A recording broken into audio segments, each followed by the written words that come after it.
Welcome to Globig International Expansion Tips. Hello, I'm Anka Corbin. Globig helps companies expand globally faster, easier, more affordably, and with much less risk. So today's tips are all about factors to consider before you go global. This is part one of our series. So today we're going to talk about assessing your company for readiness. And the first thing that you want to do is assess your management team and make sure that they're committed.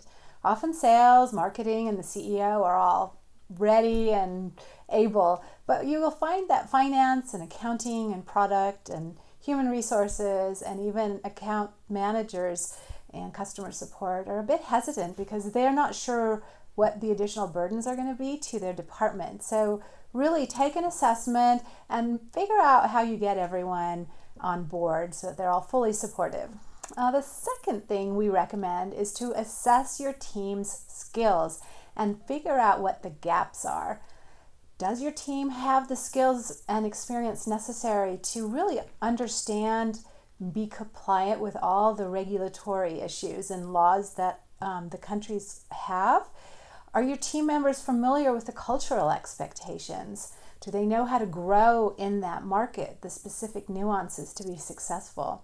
Does your team have the right cultural IQ? What is the likelihood of them working well with international teams as well as other cultures? What about product localization requirements? Do they know what it's going to take to get your product ready? What about realistic cost assumptions and timeline adjustments? All of those things are really important, as well as customer support. It's not just selling in your product, but how do you manage and support it throughout? So those are some things that we want you to prepare for in advance. The other thing is assess what are the resources that you need. Well, resources such as the people that you're going to need to support this internally. Is your product prepared, and what kind of resources do you need to be able to maintain and manage and develop those products? What about the funding over time? Not just the initial funding, but the funding for a really long period, because it might take much longer than you think. And most importantly, do you have an internal champion that's been identified? Someone that's going to bring everyone in and support the team and that they can all look to, that's really running with this initiative.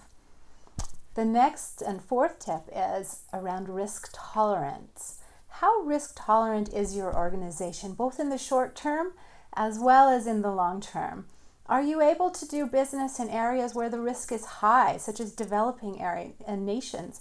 Or do you need to be in developed countries where the risk is a little bit more moderate? Some of those risks can include the laws changing. We've seen that even with very developed nations like the UK with Brexit now. What about corruption levels? What about unsophisticated infrastructure and logistics? Do you need a very, very finely managed logistics situation for it to be successful in that market? Then developing countries are probably not right for you. What about dramatic currency fluctuations? That's also something to just be aware of. Some markets are much, much more aggressive, but there are also huge opportunities for going into those. So gauge just how risk tolerant your company is and just make sure that you have a plan prepared for that.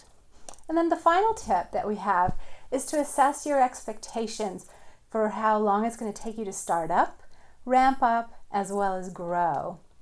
Are you able to financially support an international initiative if it takes much longer and is slower than you anticipate? And what's the cultural expectation in that market?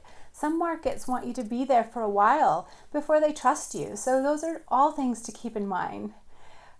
Some ways of going international, some ways of doing business are faster too. Things such as finding agents and distributors, working with global employer of record organizations that can hire much faster. Those are really great short-term, fast market entry strategies. But in the long term, you might want to do them different by developing your entity there and having an office and hiring your team members so that they're on your payroll. This concludes the first series of tips in assessing your company. Stay tuned for the second batch as well, and then we'll talk about how to assess how easy it is to do business in a country. So those are things you're going to want to stay tuned for. Don't forget to Subscribe to our YouTube channel here. We want to make sure you don't miss anything. And go to globig.co for all of your global expansion needs. We have fantastic knowledge and marketplaces and blogs and videos and podcasts for you. Join us. It's free. We want you to be a part of our team. So we look forward to helping you to go global and go big. Thanks.